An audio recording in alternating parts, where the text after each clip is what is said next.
3வது கேஸ் வந்து கொல்கத்தா மலையில இயேசு கிறிஸ்து சிலுவையில அறையப்பட்டிருக்காரு. அவருக்கு பக்கத்துல வலது பக்கம், இடது பக்கம் 2 கல்லர்கள் அறையப்பட்டிருக்காங்க. ஸோ இந்த இடத்துல ஒருத்தன் வந்து மனம் மாற மாட்டான். இயேசு கிறிஸ்துவ நிந்திச்சுட்டே அவன் செத்து போயிருவான். இன்னொருத்தன் வந்து அவனுடைய மனதுல மாற்றம் வருது. ஆண்டவர நோக்கி வந்து விண்ணப்பம் பண்றான். "நீர் உம்முடைய ராஜ்யத்துல வரும்போது என்னைய நீங்க நினைச்சுக்கிடுங்க ஆண்டவரே" அப்படின்னு சொல்லி விண்ணப்பம் பண்றான். அப்ப கர்த்தர் வந்து அவன பார்த்து சொல்றாரு, இன்றைக்கு நீ என்னுடனே கூட பரதீசில் இருப்பாய்" அப்படின்னு சொல்லிட்டு. ஸோ இங்க இவனுக்கு ஒரு பாடு. இவனுக்கு இன்னைக்கு அவனுக்கு வந்து சிலுவை தான் பாடு. சிலுவையில அவன் சந்திக்கிற உபத்திரவும், வலியும், வேதனை தான் அவனுக்கு இருந்த பாடு. இங்க அவனும் ஆண்டவர நோக்கி ரிக்வெஸ்ட் பண்றான். ஆண்டவரே அவன் அப்பந்தான் இயேசு கிறிஸ்து கிட்ட இயேசு கிறிஸ்து கிட்ட வாரான் அவன். சிலுவையில இருந்தே வாரான். முதல்ல இயேசுவை நோக்கி அவன் மனமாற்றம் அடைந்து ஆண்டவர நோக்கி விண்ணப்பம் பண்ணிக்கிறான். இந்த இடத்துல ஆண்டவர் வந்து அவனுக்கு இவனுக்கு நடந்த மாரி அவனுடைய காயங்கள் எல்லாம் அப்படி நொடி பொழுதுல காணாம போக பண்ணி அவன சிலுவையில இருந்து இறக்கி விட்டு, "போ நான் பார்த்துக்கிறேன் நீ போ" அப்படின்ட்டு அவன வந்து விடுதலை ஆக்கல. இன்ஸ்டன்டாவும் அவனுக்கு ஹீலிங் நடக்கல. அப்ப இந்த இடத்துல அவனுக்கு அவன் அவன் வந்து எப்படி இன்னொரு கள்ளன் இயேசுவை ஏற்றுக்கொள்ளாத கள்ளன் எப்படி மரித்து போனானோ, அப்படித்தான் இங்க இவனும் மரித்து போறான். இது சிலருக்கு தேவன் நடத்துகிற வழி. இவனும் மரித்து தான் போறான். ஆனா இவனுடைய முடிவு எப்படின்னு பார்த்தா, இவன் வந்து ஆண்டவரோடு கூட அன்னைக்கு வந்து பரலோகத்துல இருக்கிறான். இது இவனுக்கான ஒரு விடுதலை. இவனை தேவன் விடுவித்த விதம் இந்த விதமாய். அவன வந்து விட்டுறாம அவன் ஆண்டவரை நோக்கி கேட்கும்போது, அவர் அவன வந்து உலகத்துல அவன் அவன் வாழாட்டாலும் நித்திய ஜீவனுக்கு ஏதோ அவன வந்து குடுக்குறாரு. இதுக்கு உதாரணம் உங்களுக்கு கொடுக்கணும் அப்படின்னா, சிலருக்கு வந்து கொஞ்சம் பெரியவங்களா இருப்பாங்க. ஏஜ் பீப்புளா இருப்பாங்க. அல்லது சில ஊழியம் பண்ண முதிர் வயதில் ஊழியக்காரங்களா கூட இருப்பாங்க.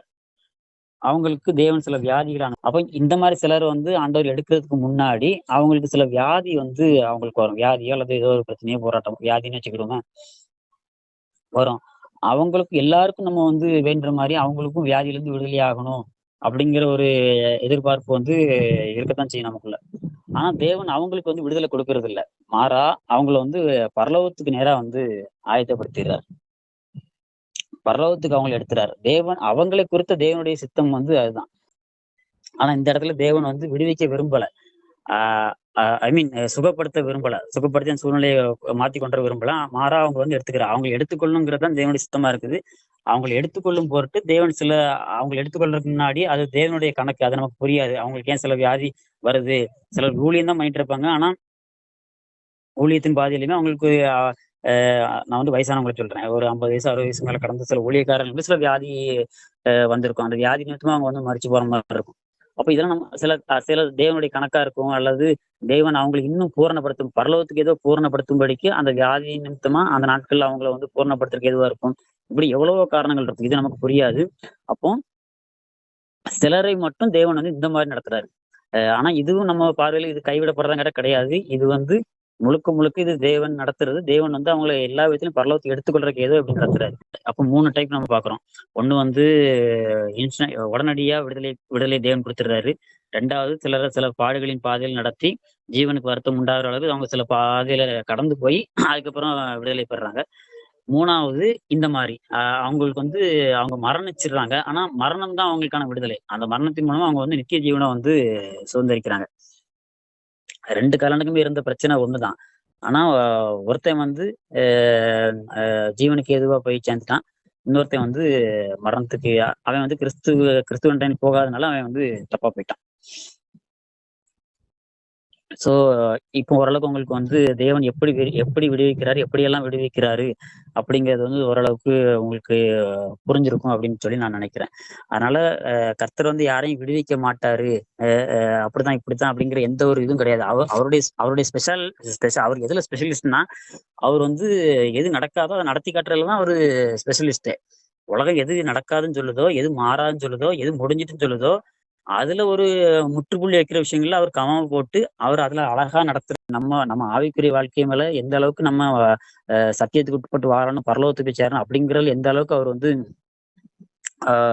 வந்து வாஞ்சியா இருக்கிறாரோ அதே மாதிரி இந்த உலகத்துக்கு அடுத்த காரியங்கள்லயும் நம்மள வந்து தேவன் நடத்துறதுக்கு அவர் வந்து விருப்பம் உள்ளவராக இருக்கிறாரு. இந்த உலகத்தில் இருக்கிற பாடுகள் நம்மள வந்து ஆவிக்குரிய ரீதியில எல்லா விதத்திலும் நம்ம நடத்திரும். கடைசிய சம்பவத்துக்கு மட்டும் உதாரணம் சொல்லிட்டு முடிக்கிறேன். அதே யூனுடைய வாழ்க்கையில இருந்து அந்த உதாரணத்தை கொண்டு வரேன். கடைசியான உதாரணம். யூன் சிறைச்சாலையில இருக்கும்போது அவர் விடுவிக்கப்படுறதுக்கு முன்னாடி அவர் வாழ்க்கையில் நடந்த ஒரு சம்பவம். அதே சிறைச்சாலையில இன்னொரு ஒரு ஒரு கொடிய கொலை குற்றத்துக்கு ஆளான ஒருத்தன் மரண தண்டனைக்கு அதாவது தூக்கு தண்டனைக்கு பாத்திரமான நியமிக்கப்பட்டிருக்கிற ஒருத்தன் அதே சிறைச்சாலையில இருக்கிறான். அப்போ அவனை வந்து அவனுடைய குற்றத்தின் பொருட்டு அவனை வந்து அதிகம் தண்டிக்கிறாங்க. அவனுக்கு வந்து ஆகாரம் கொடுக்காம அவனை தண்டிக்கிறாங்க. அப்போ அதே நேரத்துல யூனுக்கு ஒரு பக்கம் ஆகாரம் கொடுக்கப்பட்டிருக்கும் போது யூன் அதை பிரெட்டை சாப்பிடும்போது ஆண்டோட சித்தம் கேட்குது, நீ எப்படி என்னுடைய அன்பை காண்பிக்க போற அப்படின்னு சொல்லி. அப்படி கேட்கும்போது யூன் ஒரு விஷயத்த உணர்றாரு. இல்ல இந்த அப்போ நான் சாப்பிடக்கூடாது, அவனுக்கு ஆகாரம் கிடைக்காம இருக்குது, அவனுக்கு நான் கொடுத்து கிறிஸ்துவின் அன்பை அவனுக்கு நான் வெளிப்படுத்தேன்னு சொல்லி யூன் உணர்ந்து கொண்டு அவன்கிட்ட அந்த கொலை குற்றவாளி கிட்ட போய் அந்த அப்பத்தை கொடுக்குறாரு. அப்போ அவன் குற்றவாளி கேட்கிறான், நீங்க ஏன் சாப்பிடல? உங்களுக்கே குறையாதான் கொடுக்குறாங்க, நீங்க அதையும் சாப்பிடாம எனக்கு வந்து நீங்க கொடுக்குறீங்களே அப்படின்னு சொல்லி கேட்கும்போது, உனக்கு கொடுக்குறேன்னா அது என்னுடைய அன்பு கிடையாது, அது வந்து இயேசு கிறிஸ்துவின் அன்புனால நான் உங்ககிட்ட கொடுக்குறேன்னு சொல்லி அவர் கிறிஸ்துவை பத்தி சொல்லும் போது அந்த கொலை குற்றவாளி வந்து இயேசு கிறிஸ்துவுக்கு ஏற்றுக்கொள்றான். அவர் வந்து நித்திய ஜீவனை குறித்து அவனுக்கு வந்து பேசிடுறாரு. அப்ப அவன் ஏற்றுக்கொள்றான், பாவங்களை அறிக்கையிடுறான், நித்திய ஜீவனை குறித்த விசுவாசம் அவனுக்குள்ள வருது. அவன் அதே சிறைச்சாலையில யூன் மூலமா ரொம்ப ரகசியமா வந்து ஞானஸ்நானம் பெற்றுக்கொள்றான். இதுக்கப்புறம் அவனுக்கு மரண தண்டனை வந்து சமீபித்து கொண்டிருக்குது, தூக்கு தண்டனை. அவன் வந்து தன் வீட்டாருக்கு ஒரு கடிதம் எழுத, தன் தாயாருக்கு ஒரு கடிதம் எழுதுறான். என்ன எழுதுறான்னா, நான் வந்து யூன் மூலமா இயேசு கிறிஸ்துவை குறித்து அறிந்து கொண்டேன். நான் வந்து மரணிக்க போறேன், நீங்க யாரும் கவலைப்பட வேண்டாம். நான் வந்து மரிச்சதுக்கு அப்புறமா இயேசு கிறிஸ்துவோட பரலோக ராஜ்யத்துல இருப்பேன். நீங்க பரலோக ராஜ்யம் வந்து என்னையும் நீங்க சந்திக்கணும் அப்படின்னா நீங்களும் அந்த இயேசு கிறிஸ்துவை ஏற்றுக்கொள்ளுன்னு சொல்லிட்டு அந்த கடிதத்திலேயே தன் வீட்டாருக்கான சுவிசேஷத்தை அந்த கொலை குற்றவாளி சொல்லிடுறாரு. அதுக்கப்புறம் அவர் தூக்குல போடுறாங்க. அவர் வந்து உலகத்துல மரிச்சு போயிடுறாரு.